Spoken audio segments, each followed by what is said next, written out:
So there is this question that the rabbis ask, which is, why Abraham?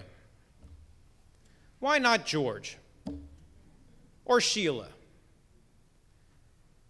We don't really know much at all about Abraham in the Torah leading up to those two magic words that God calls out to him when he's 75 years old.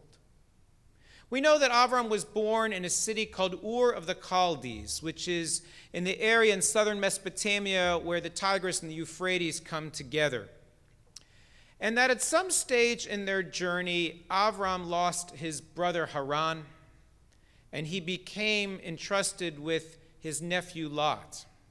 We know that he married a woman named Sarai, and that with his father Terah, the clan journeyed north along the rivers to the top of the Fertile Crescent, where they came to rest in a town named for their late son or brother. And they stayed there, as opposed to continuing their journey to the land of Canaan, which had been their original destination. That's all we know about him. And my teacher, Rabbi Daniel Hartman, teaches that Avram is blessed with being. Why is Avram chosen? Who knows? 'Cause. And for most of us who are here, who are Jewish, why are you Jewish? I don't know. 'Cause. We didn't really have much of a choice, right? Especially for the fellas in the room, right? And for the women as well. Who chose that you were going to be Jewish? Your parents. You were entered into the covenant in the first weeks or months of your life. And there are those who are here with us who are not Jewish, but who, like Avram's friends, chose to join the journey of the Jewish people and to share in the fate of those people. And then there were those who along the way said, I think I want to become a part of that people, and they become Gerei Toshav, Gerei Tzedek, people who join either those who walk among or those who choose to complete their formal conversion, naturalization to become part of the Jewish people. So why Avram? Why not? He could be anybody who chose to become a somebody. And when the commentator Rashi is asked in the Middle Ages, why was God asking Avram to go on this journey? Why couldn't Avram have just done his business in Haran, where he was entrenched, where he had friends, where he had a business and a life that he had created for himself over a very long period of time? And Rashi gives a very simple answer. It was for his own good. Now, has anyone ever told you to do something you didn't feel like doing for your own good? And did you believe them? It sometimes seems somewhat preposterous. And if anyone has moved recently, you know that someone telling you this move is for your own good, it's not a nice thing to say. Moving is hard. Moving is difficult. Moving means leaving behind familiarity. Moving means leaving behind tchotchkes. Moving leaves meaning behind memories and a sense of one's own self. And yet Rashi insists that why was Avram told to go? For his own good. And I think that it is worth exploring what is that good. Because the Jewish people, since Avram left Haran, have been on a journey where we were kind of like Avram. We were always the people who weren't from there. We were the people who were new. We were the people who were the minority. We were the people who were different. And being that smaller people in the midst of a larger cultural majority over millennia after millennium has not been easy, has not been safe, and has led oftentimes to horrible calamity, pogrom, Holocaust.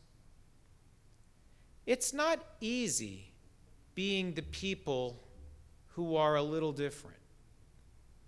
And when people are a little different and the world gets uncomfortable, people tend to look around to try to figure out, well, why is it that my life is uncomfortable? Maybe it's because of those people who are different. Maybe it's because they're not like us. Maybe it's because they're doing something that is making it all go wrong. And whether they have fact or fiction to back up that prejudice, we tend to be the bearers of that burden. Whether it was a rumor that we were poisoning wells in the midst of plague, or that we were using blood to manufacture matzahs, or that we were part of an Illuminati that somehow, like marionette puppeteers, were using strings to control the banks or the media or whatever other anti-Semitic canard is of season in a particular time or place. This is for our own good? Really? And yet at the same time, what has our people accomplished in our wanderings through history? What have we taught ourselves and the world? We've taught the world that there is a power in the universe, a unity in the universe, that the energy, when we tap into it, can inspire us to lives that are filled with blessing and good. We've taught the world that values like life and love and knowledge and wisdom and justice and compassion and kindness and generosity and freedom and peace ought be the values that we all embrace as humanity. That forbearance and decency and commitment to each other and to that unity is a pathway that we can take in life that will restore all that is broken in the world, that will extinguish all the fires of discord and hate that sometimes, all too frequently, erupt and consume. Isaiah said, our mission in history is to be or lagoyim, a light, a beacon, so that all might find their way to discover love for each other and love for the Creator of the universe. It has not been an easy journey. And this week, it is still not an easy journey.